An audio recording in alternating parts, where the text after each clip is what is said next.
तो आज हम बात करने चाहिए unit 6 of mathematics.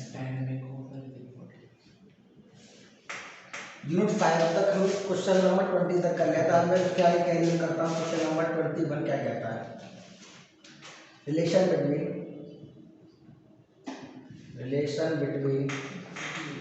Radial and tangent acceleration.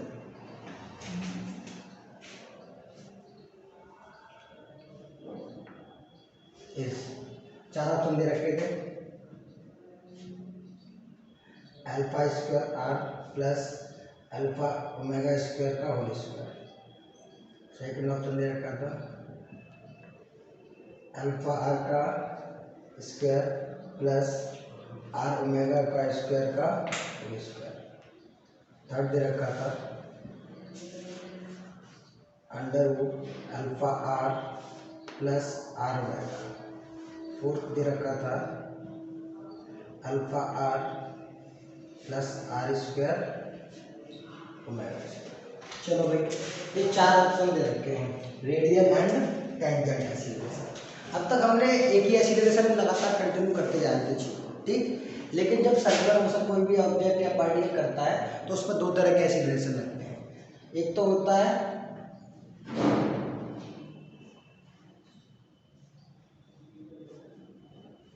Tangential acceleration AT और एक होता है सेंट्रीपिटल एक्सीलरेशन AC, ठीक। AC को क्या कहते हैं, सेंट्रीपिटल एक्सीलरेशन। सेंट्रीपिटल को हिंदी में कहते हैं अभिकेंद्रीय, ठीक। और AT क्या होता है, टेंजेंशियल एक्सीलरेशन, ठीक है। अब दो वर्क कैसे करते हैं, A equal to dv over dt, आप जानते हो क्या होता है। V इक्वल टू क्या होता है, आर ओमेगा, ठीक। अब तो डिफरेंशिएट करो बाई पार्ट से, तो देखो first function R D omega over dt plus second function D R over dt, कर सकते हैं ना। अब देखो इसको क्या लिख सकते हैं, A equal to D omega over dt क्या होता है, अल्फा एंगुलर एक्सीलरेशन, है ना। आर अल्फा हो गया, omega D R over dt क्या लिख सकते हैं, वी पोजीशन है ना, आर आपका मान लीजिए ये रेडियस आर है। अच्छा, जो एक्सीलरेशन सेंटीमीटर वाला है इसे रेडियल बोलते हैं, रेडियल एक्सीलरेशन, क्योंकि कब ये रेडियस के थ्रू लगता है आपका, और इसकी ऑलवेज डायरेक्शन कहाँ होती है, टुवर्ड द सेंटर। चलो ओमेगा भी हो गया। अब आप जानते हो v equal to r omega, तो ये क्या लिख सकते हैं हम, r alpha plus v equal to r down लोग करोगे तो हो जाएगा आर ओमेगा। तो यहाँ पर देखो एक्सीलरेशन जो था आपका, उसके दो कंपोनेंट आ गए, तो ये हो जाता है AT और ये हो जाता है आपका A रेडियल वैल्यू या A सेंटीमीटर का। अब देखो AT है और AC है, दोनों वेक्टर क्वांटिटी हैं, AT और AC। अब देखो इसका एक नेट निकलेगा आपका, ये A नेट। जब आप दो वेक्टर क्वांटिटी को ऐड करते हो तो डायरेक्ट ऐड नहीं होती है, कुछ आपको वेक्टर लॉ ऑफ एडिशन लगानी पड़ती है। तो मान लिया उसका रिजल्टेंट क्या किस डायरेक्शन में आ रहा है, इस डायरेक्शन में, बिकॉज ये 90 डिग्री पर एंगल है। तो ए नेट क्या हो जाएगा आपका, अगर यहाँ से देखोगे ए नेट की वैल्यू हो जाएगी under root a c square plus a t square. अब देखो तो यहाँ से आपको ए नेट मिल जाएगा, ए टी की वैल्यू आर अल्फा का स्क्वायर प्लस ए सी का वैल्यू क्या है, आर ओमेगा का स्क्वायर का। तो कौन सा ऑप्शन दिख रहा है इसमें, विच वन इज दिस, तो आपका करेक्ट ऑप्शन इज बी। बहुत ही अच्छा क्वेश्चन है, आने के चांसेस 100%। जब भी कोई पार्टिकल किसी भी सर्कुलर ट्रैक पर मोशन करेगा तो उसके पास दो एक्सीलरेशन होते ही होते हैं, सेंट्रीपिटल और टेंजेंशियल, ठीक है। सेंट्रीपिटल को अभिकेंद्रीय कहते हैं और टेंजेंशियल को स्पर्शीय कहते हैं।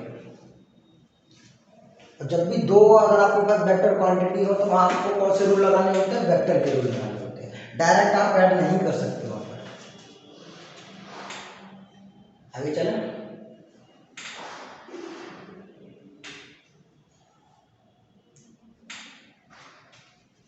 Question number 22।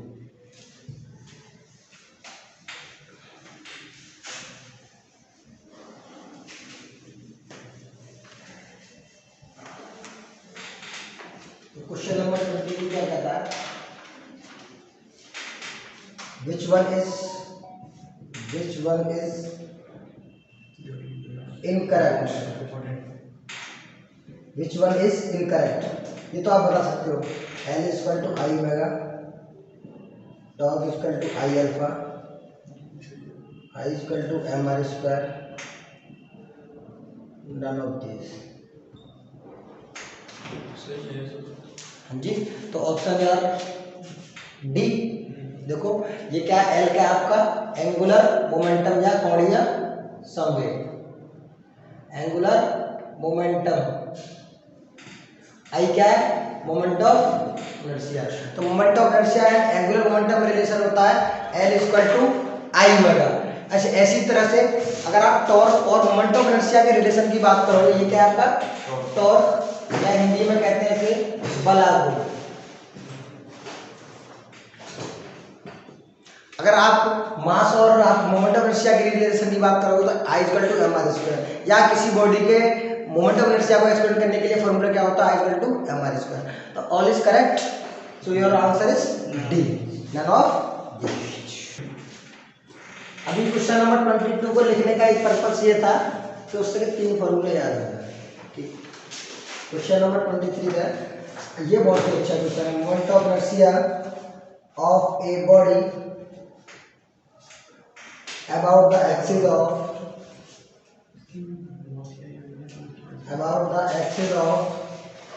rotation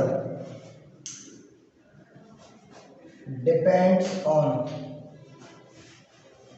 किन किन बातों पर डिपेंड्स करता है। पहला ऑप्शन दे रखा है mass of the body only, option B दे रखा है the distribution of mass of body about the axis of rotation only। सीधे रखा है भाई angular speed of the body. D दे रखा है mass and distribution of mass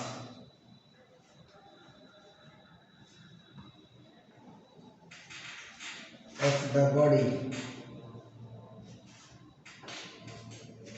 about the axis of rotation.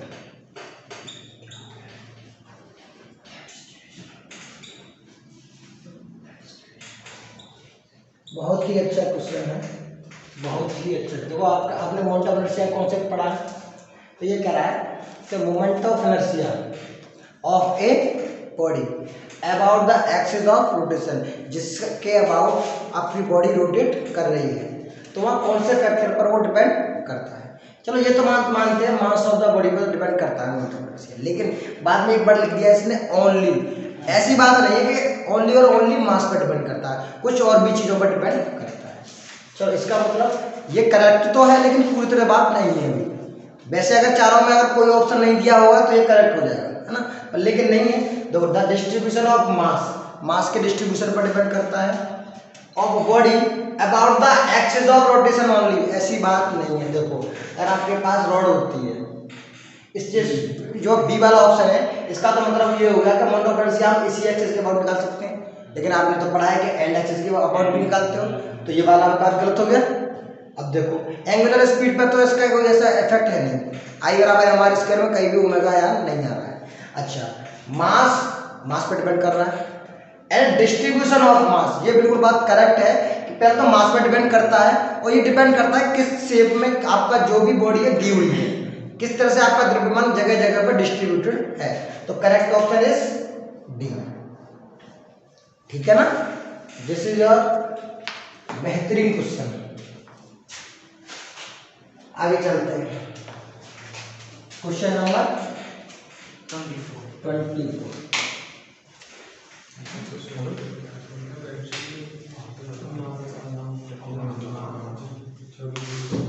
तो क्वेश्चन नंबर 24 एक बार देख के बताइए इसका कौन सा आंसर सही है। H1 is correct.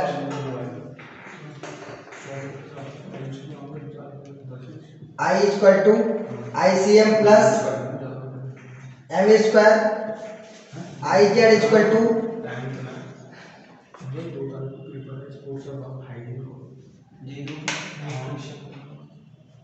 क्वेश्चन देखिए भैया, इसका आंसर बताऊंगा जरा।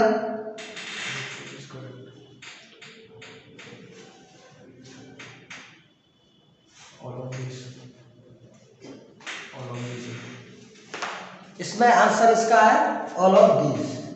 लिखने का पर्पस क्या है, 3 चीजें बतानी है इसमें मुझे। सबसे पहले तो आपने दो ये दे रखा ना, ये आपका क्या है, थ्योरम ऑफ पैरेलल एक्सिस। ये क्या है, थ्योरम ऑफ परपेंडिकुलर एक्सिस। आप इसे देख के घबराएंगे नहीं, आर नहीं दिया है तो ये रेडियस ऑफ के क्या होती है आपकी, रेडियस ऑफ जाइरेशन, वेयर के इक्वल टू क्या हो जाता है, अंडर आई अपॉन एम। घबराने वाली बात नहीं है, तीनों चीजें बिल्कुल सही हैं। अच्छा, लेकिन ये जो दिया है I Z equal to I x plus I Y, इसको हम लिख सकते हैं I X equal to I Y plus I Z, और आप आई वाई लिख सकते हो I x plus I Z. Depend करता है क्वेश्चन में किस एक्सिस के अबाउट आपका मास डिस्ट्रीब्यूटेड है। अगर जेड के अबाउट है तो I Z equal to I x plus I y, अगर एक्स के अबाउट है तो आई प्लस आई जेड, और आई वाई के अबाउट है तो आई एक्स प्लस आई जेड। इसका मतलब ये हुआ, ये भी बात सही है, ये थ्योरम ऑफ, अच्छा मोमेंट ऑफ इनर्शिया की कितनी थ्योरम थी, 2 थ्योरम थी, एक पैरेलल और एक परपेंडिकुलर। परपेंडिकुलर एक्सिस तो यही कहती है कि जो थर्ड वाली एक्सिस होती है दोनों के सम के बराबर होती है, लेकिन पर पैरेलल एक्सिस क्या कहती है, आपको ऐसे कोई बॉडी चाहिए है ना, इसका मास कितना, कैपिटल M। मान लिया क्या है ये आपके पास सेंटर ऑफ मास यहाँ पर है, तो सेंटर ऑफ मास इसके अबाउट क्या है आपकी ICM। अगर यहाँ से कोई डिस्टेंस A पर ये दूसरी एक्सिस जा रही है, इसके बाद मोमेंट ऑफ इनर्शिया क्या है I, तो इसकी वैल्यू I बराबर क्या होगी, ICM इसका प्लस M इसका टोटल, और इन दोनों के बीच के सेपरेशन का स्क्वायर। ये होती है आपकी कितनी, क्या होती है, थ्योरम ऑफ पैरेलल। आगे बात करते हैं, बहुत ही बेहतरीन क्वेश्चन, क्वेश्चन नंबर 25।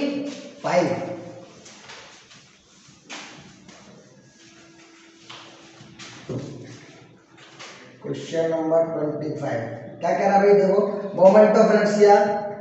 अब आया बेहतरीन question, of a thin rod passing through the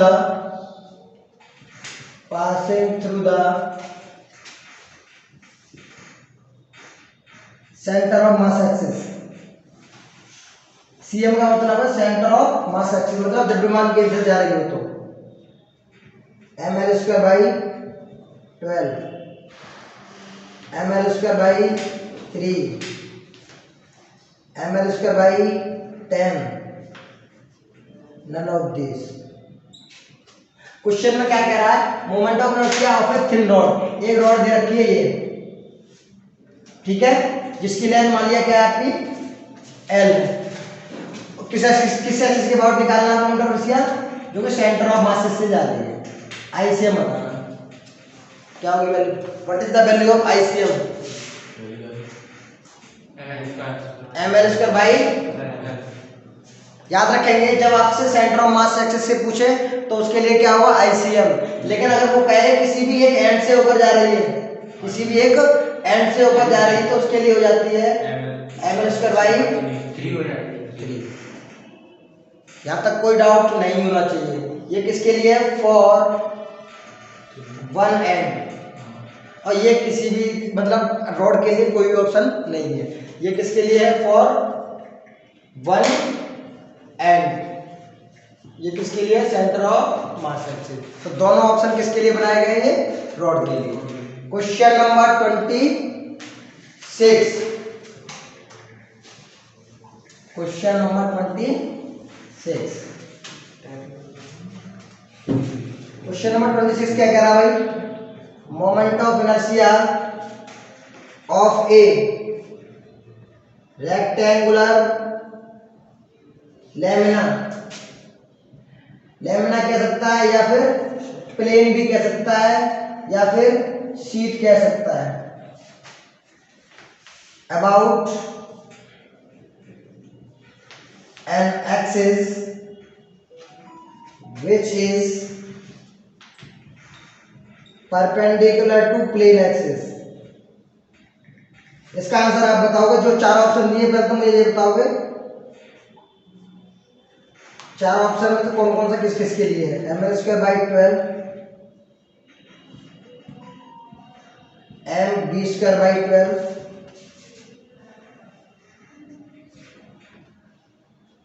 l² + b², none of these। तब तक इसमें मैं कुछ इसको मिला दूं।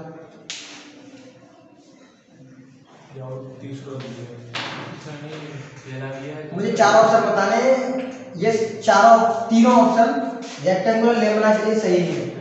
कौन सा किसके लिए? मुझे इसके नाम बता दो। तीसरा वाला तो याद है, परपेंडिकुलर टू प्लेन। तीसरा और दूसरा वाला वो है जब लेंथ के 1 एंड के पास हो। फर्स्ट वाला तो perpendicular to length, perpendicular to length. देखो रेक्टेंगुलर लेमिना कैसे? फर्स्ट वाला रेक्टेंगुलर लेमिना कैसे बनाते हैं? ऐसे। ठीक है। मान लीजिए ये क्या है आपकी लेंथ, ये क्या है? रेक्टेंगुलर का मतलब होता है आयताकार, लेमिना का मतलब होता है पटल, आयताकार पटल।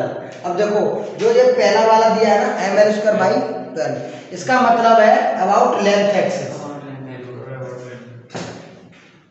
अबाउट, इसका मतलब है about breadth axis. This is about perpendicular to plane axis. इसका मतलब तो ये हुआ। ये वाली जो है ये कौन सी आपकी? I n length axis. ये कौन सी होगी आपकी? I b. और ये जा रही है ना, ये क्या होगी आपकी? आई जेड मान लिया। तो आई जेड की वैल्यू क्या होगी? m/12 l² + b²। देखो जैसे आप चेक करोगे आई जेड को तो ये है, इसके परपेंडिकुलर ये क्या है आपकी? I z. ठीक। तो this is all about your rectangular lamina. Now we comes towards the question number 27। Question number 27 क्या कहता है? अरे यार मैं तो खुद का प्लेन क्या होता है मैंने बता नहीं। Question number 27। क्वेश्चन नंबर 27 में आप आंसर देखकर बताएंगे। Moment of inertia of a ring. Mass क्या दे रखा है? मास दे रखा है कैपिटल M, रेडियस दे रखी है capital R। About an axis, about an axis passing through the centre, passing the centre. 4 option देखेंगे mr²/2, c 3/2 mr² and d 2mr²। भाई बहुत अच्छा क्वेश्चन है। एक रिंग दी गई है आपको। रिंग मीन्स छल्ला, बलय, हुप इसी को बोलते हैं। रिंग को बलय बोलते हैं, हुप भी इसी को बोलते हैं। ठीक। क्या रेडियस r, मास कितना दे रखा है capital M। About an axis passing through the centre. कहने का मतलब ये जो एक्सिस जाएगी इसके अबाउट निकालना है जो कि सेंटर ऑफ मास एक्सिस से जाएगी। तो एस आईसीएम क्या होगा आपका? mr² होता है। याद रखेंगे रिंग के लिए। तो आंसर इज दिस। ठीक है। लेकिन हमने एक ट्रिक बताई थी, आपको याद हो तो, अगर आपके पास सेंटर ऑफ मास एक्सिस के अबाउट निकला है तो डायमीटर में क्या होता है, डिवाइड 2 से डिवाइड कर देते हैं। ये तो हो गया आपका सेंटर ऑफ मास एक्सिस के लिए, ये क्या हो जाएगा इसकी एक डायमीटर के लिए, है ना। जैसे कि अगर आपसे कोई पूछे कि ये हो गया आई एक्स एक्स डैश और बाई एक्स एक्स डैश और बाई बाई डैश क्या रिप्रेजेंट कर रहा है यहाँ पर, डायमीटर। एक्स एक्स डैश या फिर बाई बाई डैश दोनों क्या होंगे आपके इसके डायमीटर। तो डायमीटर के अबाउट जो मोमेंट ऑफ इनर्शिया हो mr स्क्वायर बाई 2 होगा। अच्छा ये बता सकते हो 3/2 mr स्क्वायर क्या है अपने यहाँ पर? अगर किसी टेंजेंट की बात करें, अगर आपके पास रिंग दी हुई है, अगर बैक बैक में स्पर्श रेखा के अबाउट बताओ जो कि पैरेलल है किसके, डायमीटर के, तो मान लिया ये आपका डायमीटर है एक्स एक्स डैश और ये आर, कौन सी थ्योरम लगेगी, थ्योरम ऑफ पैरेलल एक्सिस। मान लिया ये आपकी वो ये आई ए डैश, तो आई ए डैश बराबर हो जाएगा आई सी एम क्या है आपके पास एक्स एक्स डैश जिसकी वैल्यू है M R square, sorry I x dash की है M R square by 2 because diameter है, ठीक। अच्छा उसके बाद क्या ऐड करते हैं, plus m are square, this is according to theorem of parallel axis. तो ये किसके अबाउट आ जाएगा, फॉर ए 10 बार बहुत बेहतरीन पेपर में आया था कि जब आपके रिंग ऊपर कुछ हाइट पर रखी हुई है, कुछ हाइट पर रखी हुई है, तो आपका एम आर स्क्वायर है ना जो सेंटर ऑफ मास से एक्सिस से जा रहा है, और जैसे कि आपका ये मान लिया यहाँ से और यहाँ पहुँच गई, तो ये फिर क्या ऐड करते हैं इसमें, तब जाके 2 mr स्क्वायर बन जाता है। पर लेकिन इसको डाउट बना रहा है, आपको 3 याद रखने हैं, ठीक है। वैसे अगर डिफरेंट ऑप्शन आता है कि कुछ हाइट पर रखी हुई वर्टिकल, कुछ हाइट पर रखी हुई है रिंग, तो कौन सा होगा, 2 mr।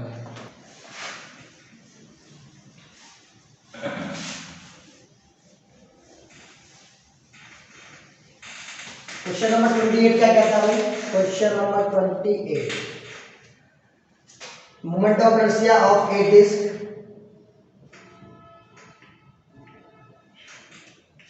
मास m दे रखा है, रेडियस कैपिटल R दे रखी है, about a tangent,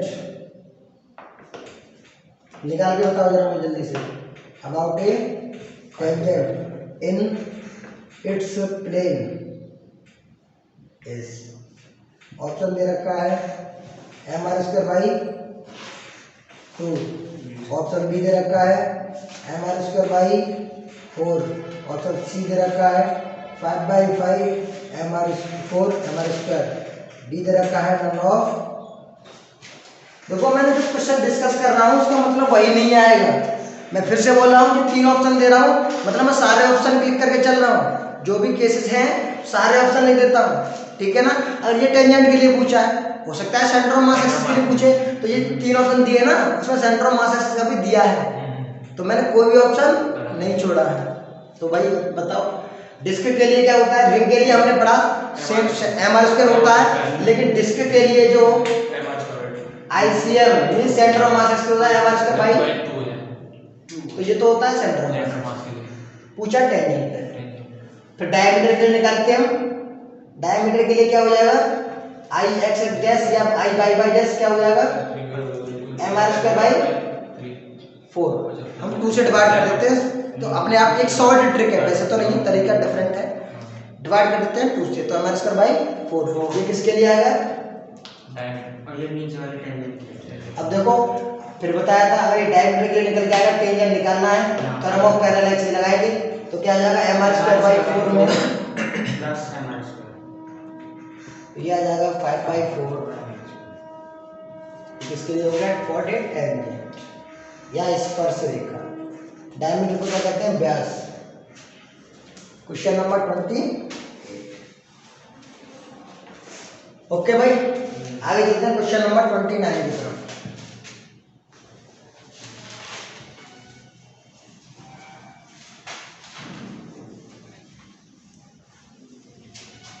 question number 29,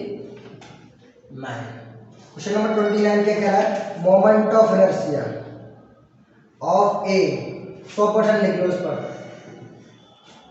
moment of inertia of a annular disc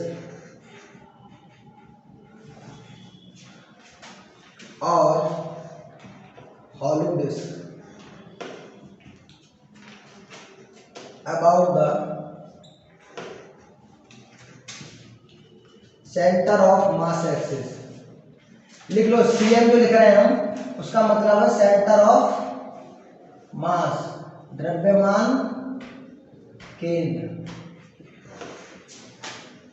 चलो भाई ऑप्शन दे रखे हैं M R one square by 2 B दे रहा। अच्छा इसे पर चीज दिया यहाँ पर R2 is greater than R1,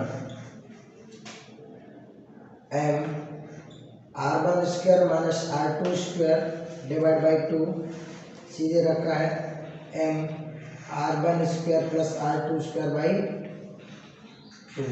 option D दे रखा है नन ऑफ दिस। बहुत ही बेहतरीन क्वेश्चन है, बहुत ही बेहतरीन।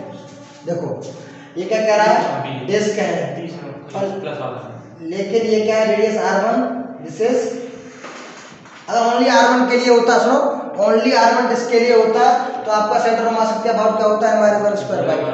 लेकिन अगर आपके पास दो रेडियस का दिया हो, हॉलो डिस्क हो, तो हमने एक डेरिवेशन कराया था क्लास में, जिसके लिए क्या मिलेगा आपको m R1 square plus R2 square by 2। ठीक है भाई, ये ओनली R1 रेडियस के लिए होता, ऐसा कोई कॉन्सेप्ट नहीं है। मोस्टली बच्चे क्या करके आते हैं, इसमें से ये घटाकर ये R1 square minus R2 square कर देते हैं, ऐसा पॉसिबल नहीं। चलो क्वेश्चन नंबर 3013।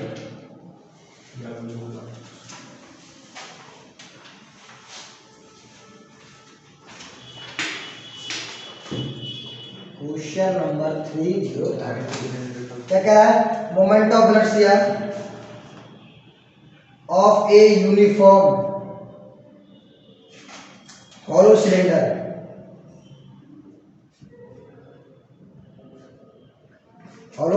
सिलेंडर या फिर इसी को कह सकते हैं सिलिंड्रिकल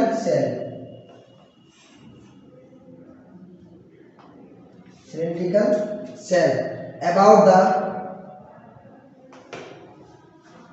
जियोमेट्रिकल एक्सिस। ऑप्शन दे रखे हैं M are square, option B दे रखा है M R square by 2 plus L square by 12, option C दे रखा है 2m R square, option D दे रखा है नन ऑफ डी। बहुत ही बेहतरीन क्वेश्चन है। वो हम सिलेंडर और स्फीयर में दो केस डिस्कस करेंगे, हॉलो सॉलिड।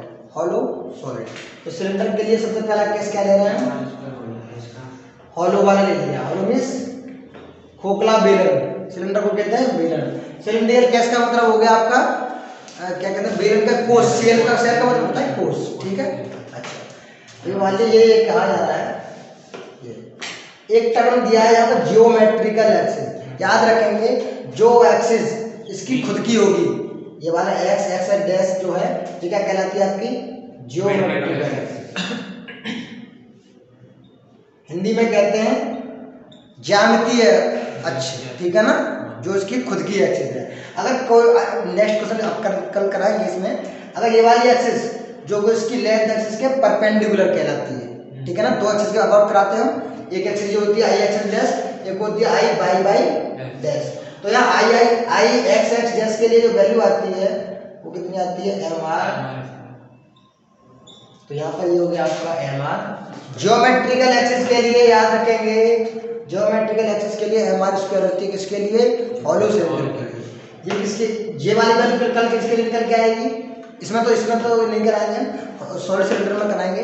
ये वैल्यू आपकी हो जाएगी मोमेंट ऑफ इनर्शिया अबाउट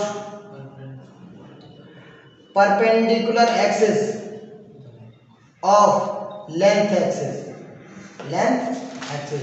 ऐसी एक्स जो कि आपकी लेंथ के परपेंडिकुलर हो, means I by dash. I by dash की वैल्यू क्या आ गई आपके लिए, m are square by 2 plus L square by. याद रखेंगे दो हैं आपके हॉलो सिलेंडर में, दो केसेस है। कौन सा वाला, एक तो आपका ज्योमेट्रिकल एक्सिस या कह सकता है ज्योमेट्रिकल एक्सिस का एक और नाम है इट्स ओन एक्सिस, इसकी खुद की एक्सिस होनी चाहिए। ये पहला केस है एम आर स्क्वायर, ये हो गया। Second case m are square by 2 l square by 12। अब मुझे थर्ड बता दो ये किसके लिए निकल रहा है? ये परपेंडिकुलर। तीसरा केस सिलेंडर का ही है। अब मुझे ये बताओ कि है किसके लिए? पैरेलल उसके लिए होगा, ये इसके लिए होगा पैरेलल। अच्छा, एक्स एक्स जैसे ये किसके लिए होगा बता दो एक बार जरा। देखो आई एक्स डैश की बात कर रहा हूँ, आई एक्स एक्स डैश, तो क्या आ रहा है आपका एम आर स्क्वायर। तो टेंजेंट निकाल दो इसके अबाउट, ये टेंजेंट है तो ये कितनी डिस्टेंस है आर, तो क्या हो जाएगा थर्मोपैरल एक्सिस लगाएंगे तो ये तो एम आर स्क्वायर डिवाइड हो जाएगा, इसका टोटल मास कितना है कैपिटल एम, तो प्लस तो आपको क्या मिलेगा 2m। तो ये किसके लिए हो गया? About a tangent. सारे केस डिस्कस करने के लिए चल रहा हूँ, जो लिखा हुआ क्वेश्चन ये बात याद रखना, जो ऑप्शन क्लिक कर रहा हूँ ऑप्शन भी उसी के अकॉर्डिंग मिलेगा। ये किसी बुक से कॉपी नहीं है, ये सब खुद बनाए हुए एमसीक्यू। ठीक है, कल बात करेंगे इसके आगे।